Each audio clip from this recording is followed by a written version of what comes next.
இந்து மதத்தில் மிக முக்கியமான கடவுளாக சிவபெருமான் கருதப்படுகிறார்.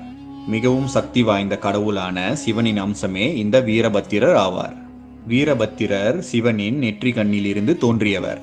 தெய்வங்கள், தேவர்கள், பேய்கள், அசுரர்கள் மற்றும் மனிதர்களிடத்தில் தோன்றும் அகந்தையை அகற்றி நீதியை நிலைநாட்டவும் தவறு செய்பவர்களுக்கு தண்டனையை தந்து உலகை காப்பாற்ற நீதி தேவனாக சிவபெருமான் 64 திருமேனி வடிவங்கள் அல்லது அவதாரங்களை எடுத்துள்ளார்.